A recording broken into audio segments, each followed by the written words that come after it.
Hello, and welcome to The Horrible Idea. I'm Stephanie. I'm Jack. This is a podcast about scary movies with Someone who is scared of them, though not in the case of this movie. and someone who's entertained about the fact that she is sometimes scared, but curious why she wasn't this time. So this episode, we're talking about Friday the 13th, which was released in 1980, directed by Sean S. Cunningham. And you really know it's him because his name flies at you in the opening credits. Well, I think he funded this completely out of his own pocket. And it stars a bunch of people I've never heard of and Kevin Bacon. Yes, I was so excited to see Kevin Bacon. Although the first shot of him, he looks very reluctant to be in this movie. But maybe his character choice was just, I'm too high. Yeah. So. Everyone seemed a little reluctant and a little high. Yes. There is a great soliloquy by a cop about marijuana, which I'm going to try to find. I think you mean grass, which is Colombian gold. So 1980, this was a very 1980 film. Were you alive in 1980? No, I was born in 1985, but I believe you were alive in 1980. I was. Were you? I was going to say, were you cognizant? I was 4 years old. So okay. So you didn't go see this in theaters? Was already considered a genius. But no, but I did see this movie I remember specifically seeing this movie a bunch of times on TV, probably on Channel 11. Oh, so then they edited out the one tit that was featured. Yeah, and I remember it having way more titties, but I think I'm sort of combining slashers. Well, that and just the first four of these films, because one of them I think has a lot of nudity. I think it's 3. Right. But it is very horny. It just doesn't have a lot of nudity. It is. It's horny in a very 70. It's 1980, but it feels like 1975. Right. Well, so for a few facts, it was released on May 9th, 1980, so right before the summer season. Screenplay by Victor Miller, and really a bona fide hit because the budget was $700K and the box office was almost 60 million, which is wild. And I read the budget was even less, but I think it's sort of, there's not a lot of hard facts there. Lost to the winds of time. IMDb, Rotten Tomatoes, all about the same. 65. Right. Just passing. That's which, I'm, well, I guess I'm not that surprised. I'm wondering how many of those were based on watching it now. Yeah. Or, when they originally watched it in 1980 or whatever, for those who did watch it originally in 1980. And how much of that is nostalgia? Because right. I'll just put it out there. This is not a good movie. Really? I mean, there were parts of it that I found very comical.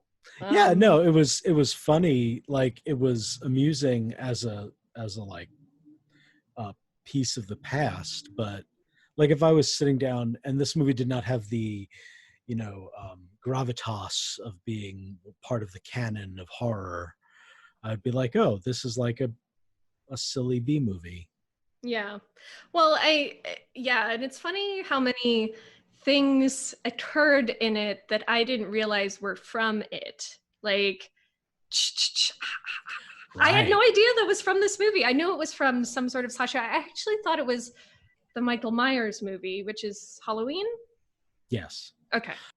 Which came out before this, and this was sort of a reaction to. Sure. But I have an interesting fact about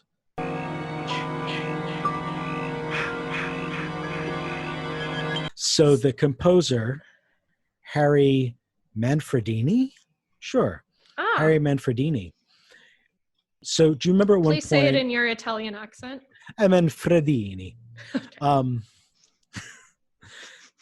At the end, Mrs. Voorhees, the cable knit sweater wearing murderer... Spoiler alert. She says... Kill her, Mommy. Kill her. Yes, that was creepy. So he took the key and the ma, and that's what that sound is. It's really mama. See, but it doesn't sound like that. No, it doesn't. It sounds like which, Right. it's kind of like the cuckoo cuckoo, I am the walrus, Sure. which is actually goo goo gajoob. Fun All fact. right.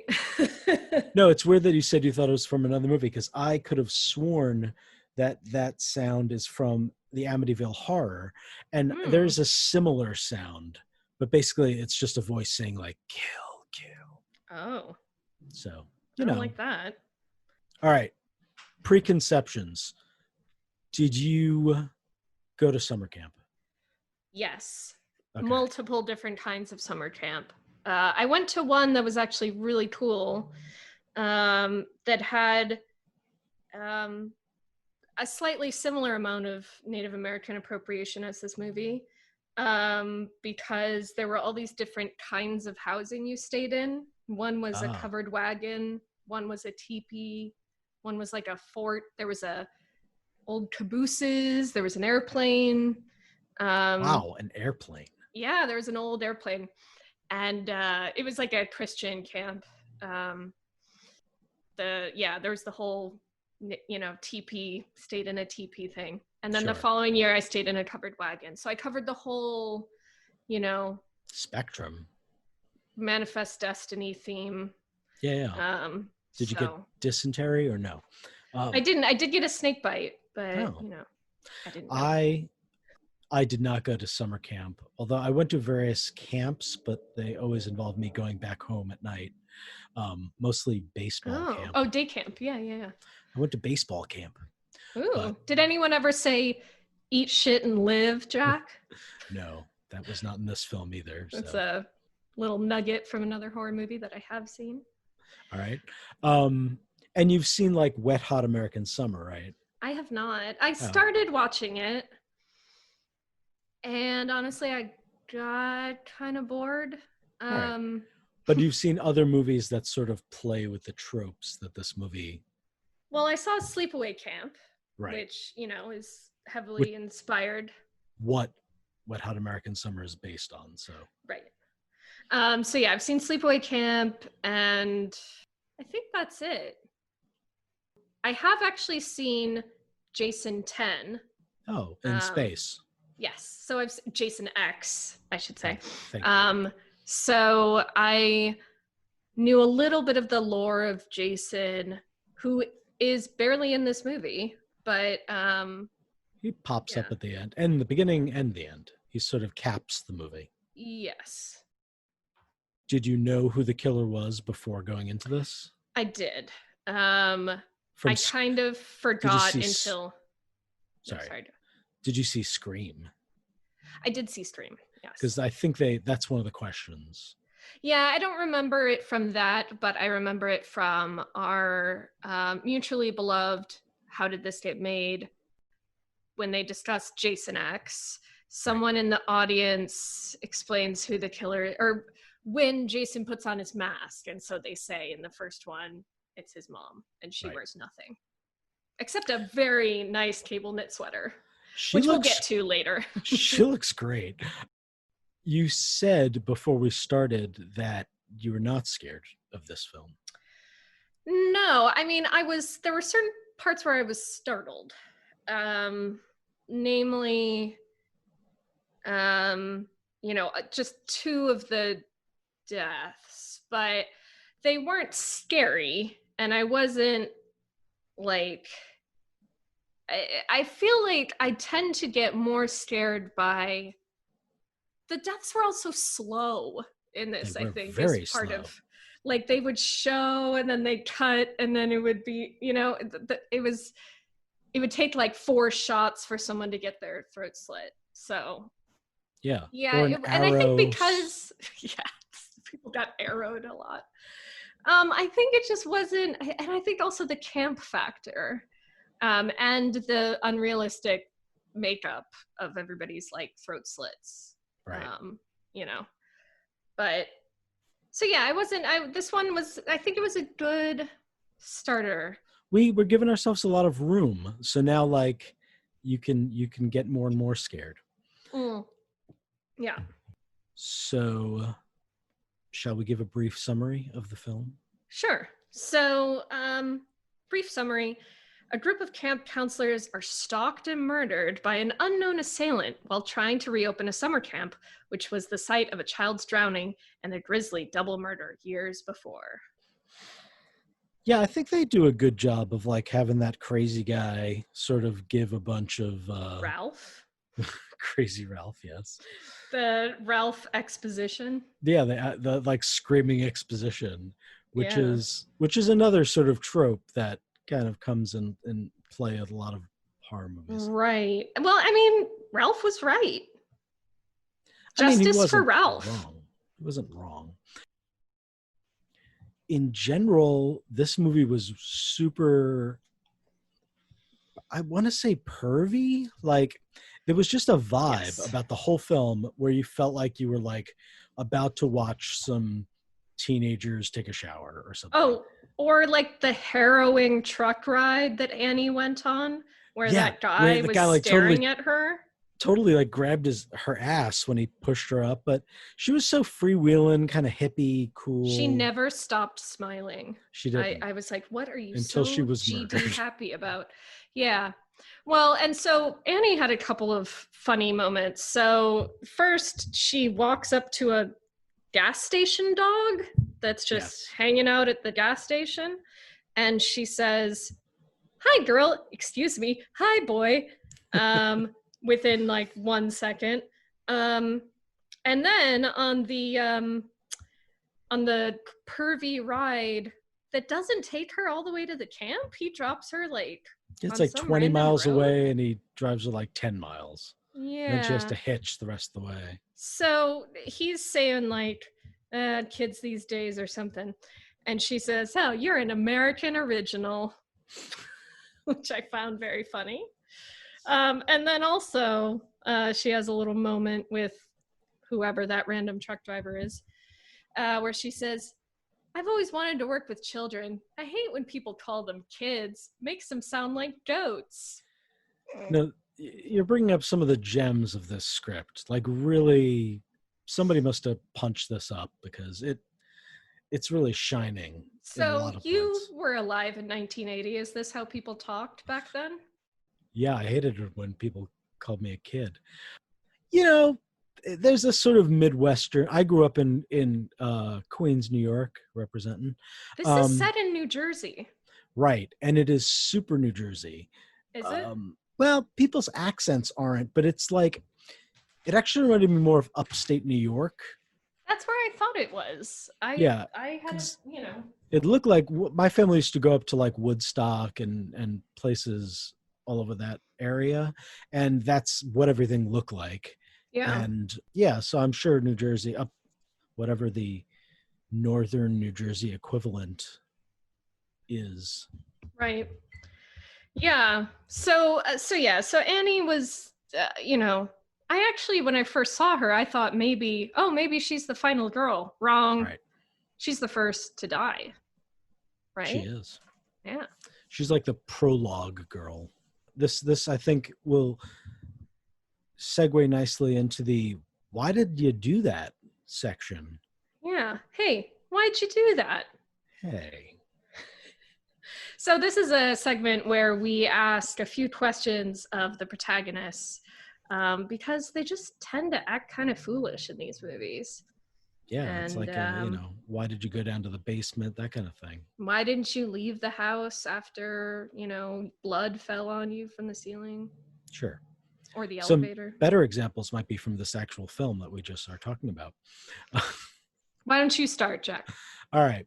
So the killer kills for the first time in the outhouse, I believe. And so Alice is like running around and scared, and she goes back to her cabin, and she starts for like a really long, this is a thing about movies that are from 40 years ago. Things take a really long time, and there's not a lot of quick cutting. So yeah. Literally, go ahead. Literally, you spend 5 minutes watching her taking things from the cabin and putting them in front of the door. But there are windows everywhere around the cabin. So the minute she did close the curtain, Jack. It's true. Just one of them, though. Yeah. Yeah.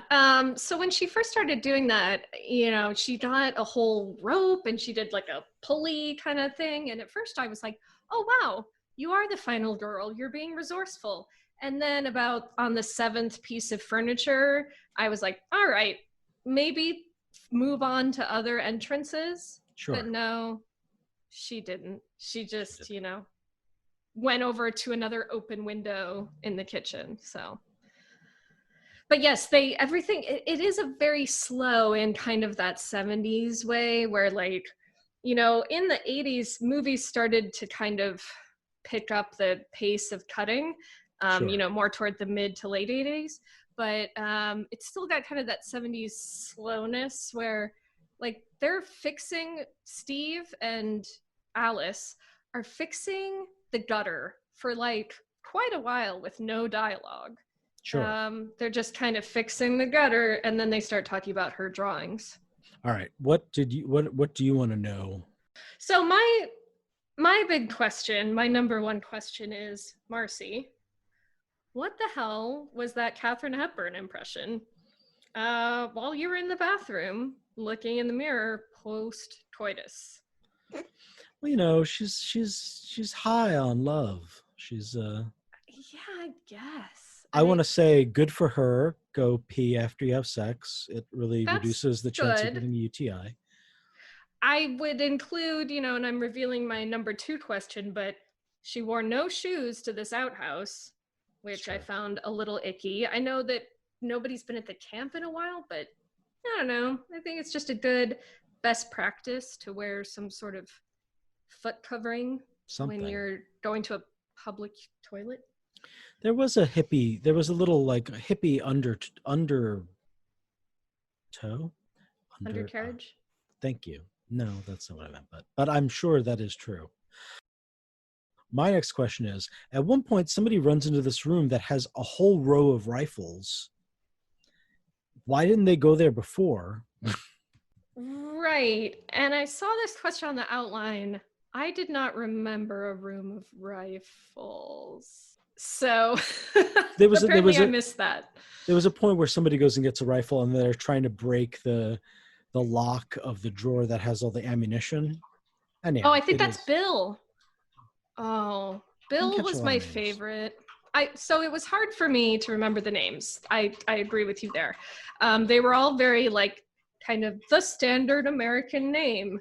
I wrote some of them down. So it's Annie, Brenda, Alice, Bill, Jack. You should have remembered that one. That's Kevin Bacon's character. Kevin Bacon, yeah. Marcy, Ralph, and we do need to take a moment to talk about Ned, which is my next question of why'd you do that? So Ned, I could spend like 1 hour talking about how much of a fuckboy he is. But the bigger question, I think, is why are these people friends with him? So he's a total perv. He's running around in a Native American headdress. Right. And believe it or not, I looked up the script. He's worse, and the Native American appropriation is worse in the script. They apparently cut a lot of that out. That's super shocking. Yeah. So, and then he pretends that he drowned, which is kind of it's also a trope. I knew he was pretending to drown, but then just so that a girl will like make out with him. Right. To try to bring him back to life. Me? I'm as dumb as they come. He also, so I know this is like a trope that pops up in a lot of weird horror stuff, but it's this thing of like a couple who's like super like just wants to bang each other all the time. Yeah. Which we had. And then their friend who they kind of like weirdly tease like, hey, wouldn't you like to be doing what we're doing right now? Yeah. But it's like a weird dynamic, man. Yeah. Yeah. So Ned is just, he's the worst. I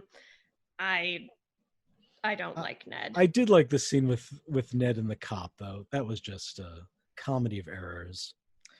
Yes. Well, the cop has, some great lines. I told you to sit on it, Tonto. Yeah, classic. So I will say, on the opposite side, Bill, pretty good guy. All things considered. He plays strip Monopoly, which we can get into very respectfully. We are going to have to get into strip He's- Monopoly because I he's- have lots of questions. He's,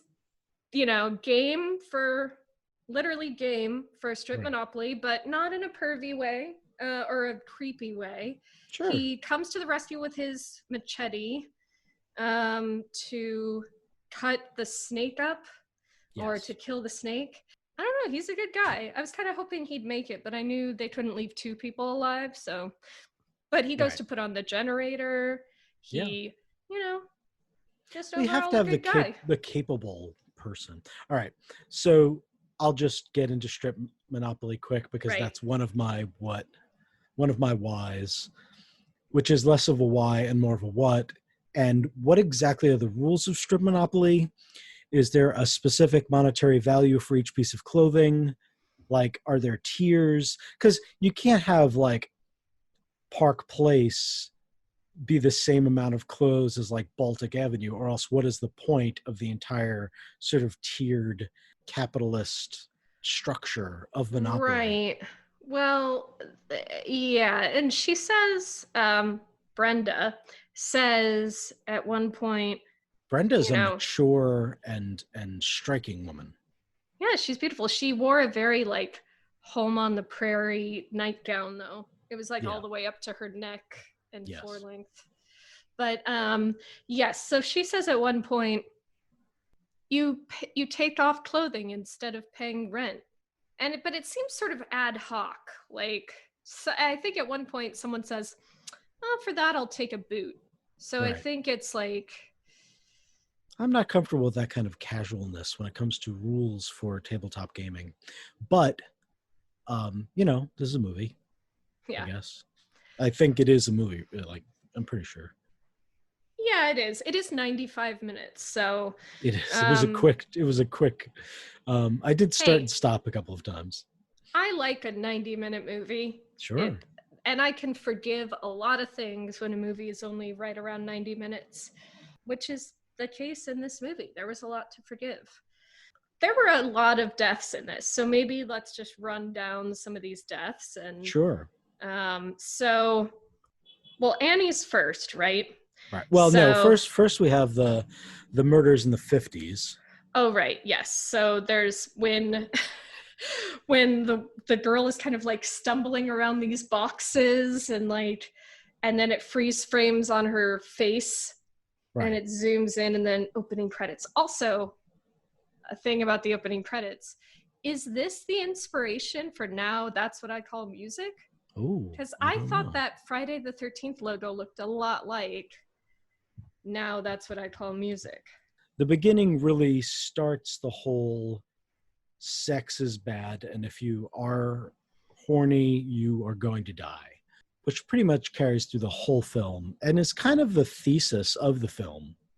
Right. Yes. I mean, that's so pervasive at this point that even I knew if you're horny in a horror movie, you're going to die. That's just like a kind of a fact, right? Well, if you grew up in the 80s, it's a fact of life as well. They taught us that in high school. If you're horny, you're going to die. Yeah, so that was the first death, or the first 2 deaths, I guess. I mean, technically there's the death of Jason, but I think they show that later on in the movie. So then we have sweet, sweet Annie, who never Janis stops Joplin smiling. On Xanax. Yeah, with her little backpack. She loves kids. She loves to misgender dogs. And then she gets in a Jeep, and then they don't show the driver. So I automatically knew, you're going to... There was a lot of that. You in danger, girl. You're going to die. There's a lot of like someone looking up in horror and then dying without... Or being like, hey, what are you doing here? So she dies, and the throat slit on her is, they like show her, they do kind of, it almost looks like a wipe, which I guess is supposed to be like the person stabbing across, and then it shows her with just like a slit, and she goes and dies. Kind of anticlimactic because it took a little too long, but there we are. I think actually chronologically isn't Ned next? Because I think he dies before Kevin Bacon has sex. Yeah, I'm a little fuzzy about the chronology of the deaths. I think I know them from here on out. So I think Ned dies then because they show him and he's kind of looking like, hey, what are you doing here or whatever. And then he dies, which I was thankful for because that was the one R.I.P. death where I Ned. was like, justice has been served. Ned's dead. Yeah. We hardly knew ye and I didn't want to know you anymore. So then I think Right. it's Kevin Bacon, aka Jack. And he dies in a way that I actually thought was like a Freddy kill. Doesn't Freddy stab up through mattresses and stuff? Yeah, but with his hand knives, not with an arrow. Was that an arrow? It was like a Chekhov's arrow from when they were setting up the archery range. okay.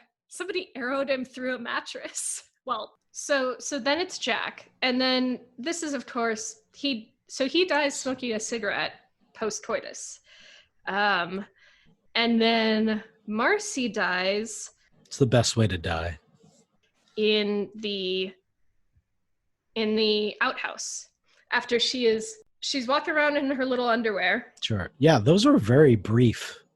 So yeah, they were she dies post coitus in the bathroom, and she's kind of playfully like opening curtains. First she thinks it's Jack, Right. but then she thinks it's Ned, and she's still kind of like flirty about it. And I was like, you guys give Ned a lot of latitude. Like, call him Neddy, and he just sucks. So, but anyway, so yes, then she dies in the outhouse. And that one was one that actually like really shocked me. Sure. Because she got an axe to the face. So that it wasn't scary per se, but I was startled. All right. So I'm beginning, this being the first movie that we're doing, I'm beginning to construct the sort of psychological framework of your fear. And so right now we're sort of splitting scared and frightened. Well, I would say startled is also one of them. Because I'm easily startled. Right. Just by something, something suddenly happening. Scared for me is more like, that's probably more like the supernatural stuff. Okay. The show, you mean? No. No. There's a show called Supernatural. Go on. So, and then frightened, or there's also grossed out because, real bad gore, like not like this movie, not campy gore, but like realistic gore. Sure. Really or like gives me the willies. Body horror, Cronenberg, Aliens. Well, it's funny. Aliens also doesn't scare me too bad. But are you sure you're familiar with the premise of the show? Anyway, let's go on. So Marcy gets the axe to the face. And then, our trio playing strip Monopoly, they seem to be okay until it is time for Brenda to go to bed. Which was abrupt. Yes, I thought so too. I thought everyone's reaction to the strip Monopoly game was very confusing, but I was with it. Like, what clothes did Alice take off? I don't think she still had her like prairie cowgirl shirt on, buttoned all the way to the top. She was naked like from Brenda, the waist down. So Brenda had a little bralette situation that I appreciated, and then she put on a cute little green rain slicker over it. I liked it. Yeah. She had a certain Kathleen Turner about her. I can dig it. Yeah. Okay. So then Brenda goes back to her room. Everything seems okay until she hears someone scream, which, was that supposed to be Marcy? But it sounded like a child screaming, I think. The ghost of Jason. So she hears someone scream. So she goes out to the archery range in her colonial nightgown, that is floor length and buttoned to the neck. And so she goes out there, all the floodlights hit her, and then she screams and it cuts away. I don't think you actually see her die, right? R.I.P. Brenda. Yeah. Well, she does come back later So then I think next is my dear sweet Bill, who is really, for being the best guy in the movie, gets overkilled. Like, he's killed 2 different ways. His throat is slit, and he has arrows to the eye and somewhere else on his body. And he's like arrowed to a door. I thought it was all a little excessive, but Here's, not to jump ahead too far, but sort of tying this all together.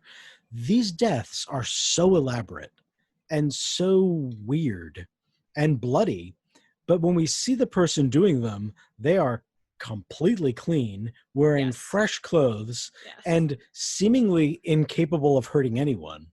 Well, yes. So I think we could skip ahead to that because Bill is the last, death. We do see Brenda fly through, her dead body get pushed through a window, right. and she's like Her tied head, yeah. up. No, it's her whole body because she's like tied Somebody's up. head, yeah. Okay. So the killer is Mrs. Voorhees, Jason's mom. What? Oh. And at first you think she's a savior, right? Because she shows up and Alice is hysterical and she's like, "Oh dear, I'll help you," or whatever. Very soccer mom, very sort of. Yes. And yes, you're right. She shows up. It's been raining all night. She's in a beautiful cable knit sweater. And it's like a cream color, no blood on it, no Sure. viscera. Ecru, It's perhaps. yeah, she's spotless. And her hair is nicely coiffed. She does have crazy eyes, for sure. I mean, I think I would be a little unsettled by her just from the get. But, Alice has been through a lot. She just sees, a mom type. Right. And she immediately starts gaslighting her in weird ways, which I kind of liked that whole part where she's like, "Come on, you have to help me. Everyone's dead." She's like, "Oh, I'm sure they're just napping. It's fine." Well, and then she goes to she's like, "I'm going to go check it out." And she walks, and then Alice is like, "No, there's a murder." And she's like, "I'm not afraid." Just matter of fact, walks into the cabin. And then that's when things get weird. And that's when she explains the crux of this franchise, which is that a little boy, Jason, drowned in the lake. Crystal Lake. At Camp Crystal Lake, which, we actually hadn't ever named the camp until now. Yes, they're at Camp Crystal Lake in New Jersey. He drowned because, as she says, the 2 of the counselors were making love instead of watching him. It's a beautiful way to put it. Yeah. And so basically she has, she's out for vengeance.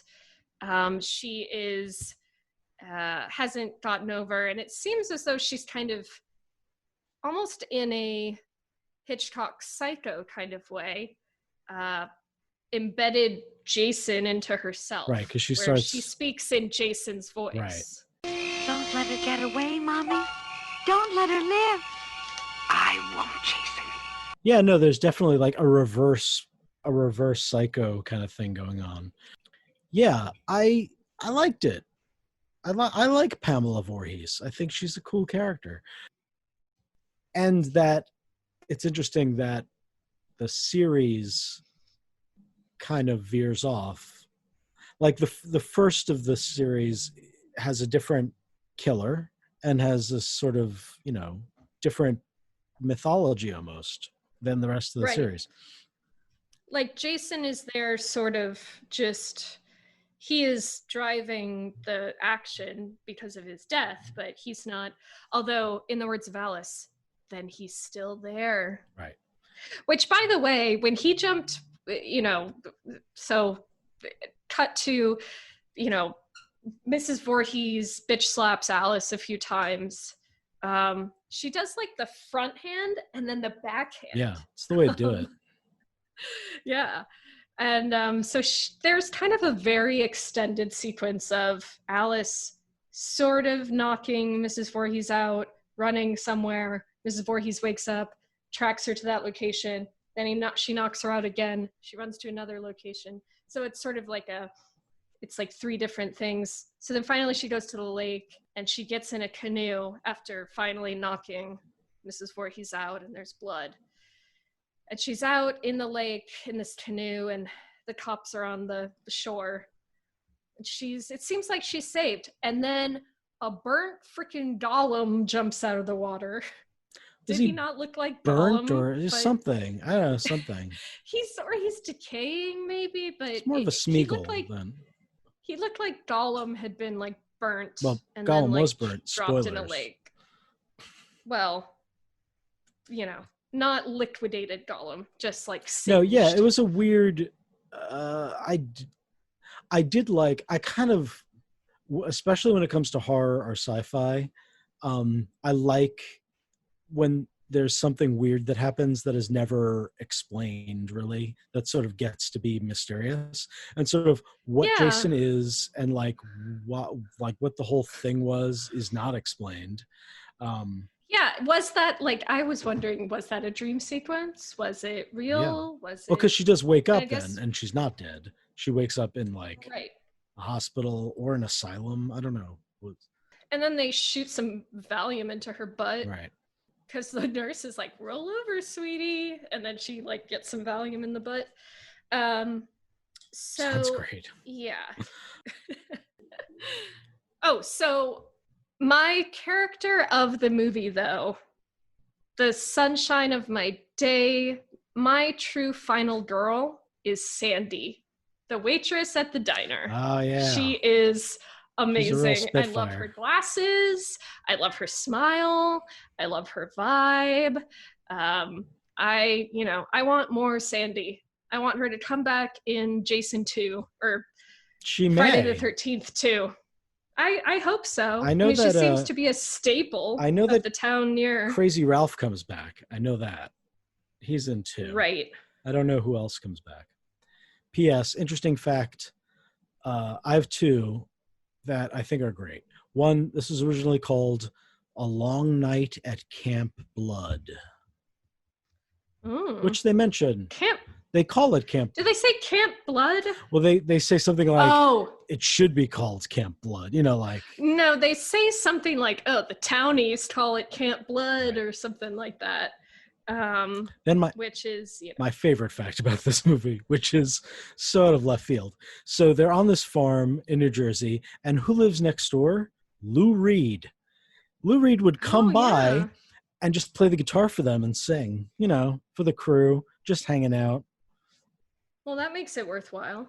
Sure. I'd dig that. Rest in peace. So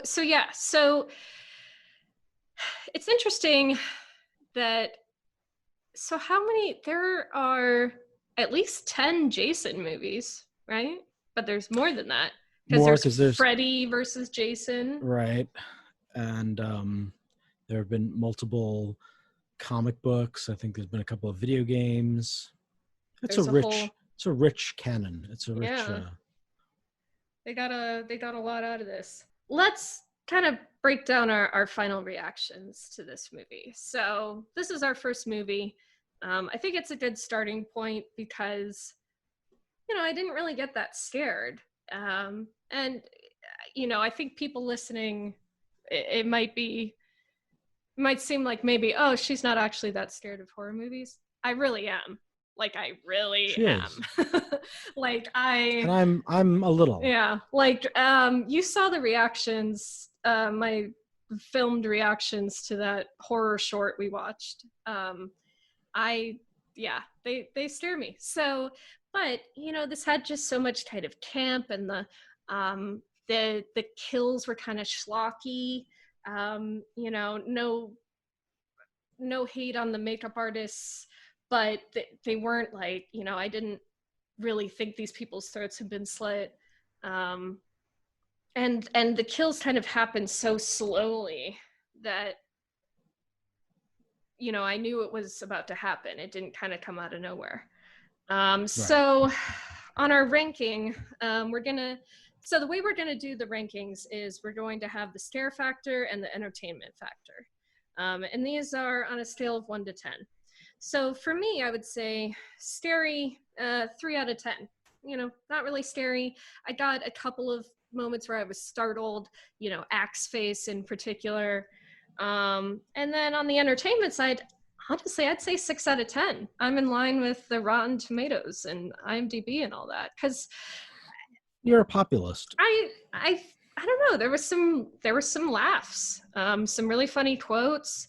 One that I neglected to mention earlier was, "What's up with this vitamin D shit?" And the response was, "It neutralizes the nitrates," which got a hefty lol out of me. Gary, I had the same 3 out of 10, and entertainment, I was a little less entertained than you, 4 out of 10. It's interesting. It was interesting watching this and remembering watching it, because I do realize that, like, really 1 through 4 and probably a bunch of other slasher movies were all mixed together in my head. Right. And so this is that thing where, like, it's 1980, but it's very 70s. You really don't hit 80s until like 84. Sure. Is when you get like what like we know of as 80s culture. Right. That makes sense. Yeah. So overall, I think a good starting point. And also, sure, as you said, and to pull back the curtain on our pre-episode work, as you said, kind of the DNA of the slasher. One of the urtex of the slasher. It is. And I haven't, I'm sure this movie is pulling from things that came before it.